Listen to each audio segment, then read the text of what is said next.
पालकांनो, मुलांनी अभ्यास करावा म्हणून तुम्ही, शिक्षक, क्लासचे सर आणि मॅडम सारखं सांगत असतात, अभ्यास करा, अभ्यास करा.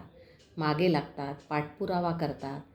मुलांचं दिवसभराचं वेळापत्रक जर बघितलं ना, तर ते इतकं बिझी असतं की एका मागोमाग एक गोष्टी त्यांना कराव्या लागतात आणि ते करता करता मुलं इतकी दमून जातात की शाळा, क्लास आणि सेल्फ स्टडी यांचा समतोल कसा साधावा ते त्यांना कळत नाही.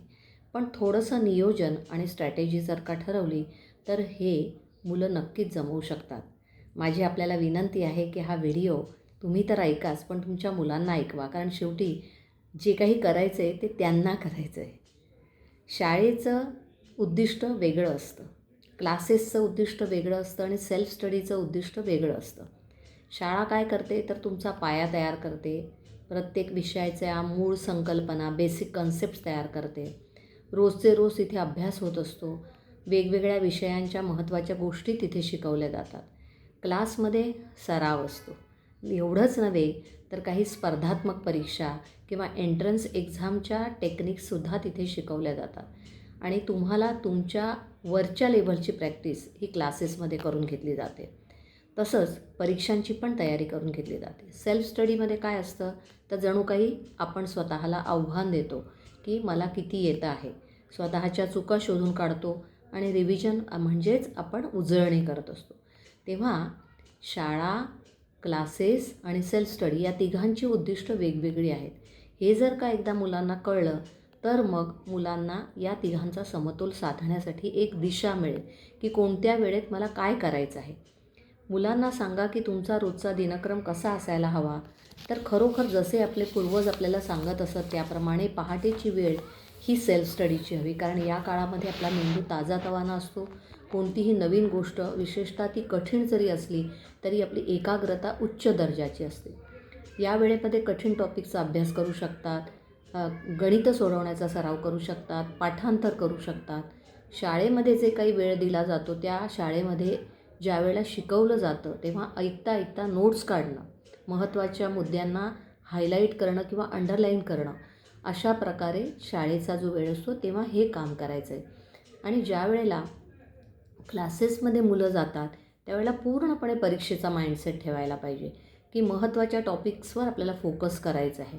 आणि मग सेल्फ स्टडी जो आहे तो किमान 1 तास रोज रिव्हिजन व्हायला हवी.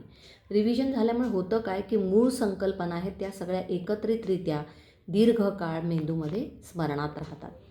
त्याबरोबरच मुलांना टाईम मॅनेजमेंट करण्याची पण गरज आहे, कारण मेंदू थकू नये असं जर वाटत असेल तर मागच्या एका व्हिडिओमध्ये सांगितल्याप्रमाणे पोमोडोरो स्टडी टेक्निक म्हणजे 25 मिनिट अभ्यास आणि 5 मिनिटाची विश्रांती हे जरूर वापरलं पाहिजे, ते फॉलो करायला पाहिजे.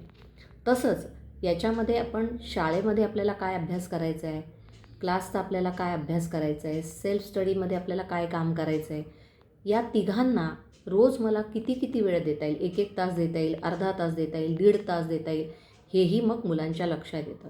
त्याप्रमाणेच प्रायोरिटी लिस्ट करणं म्हणजे कोणत्या विषयामध्ये, कोणत्या टॉपिक्समध्ये, कोणत्या स्किल्समध्ये ते कमजोर आहेत, वीक आहेत, ते पहिल्यांदा त्यांना शोधायला सांगा आणि त्याला जास्त वेळ द्या.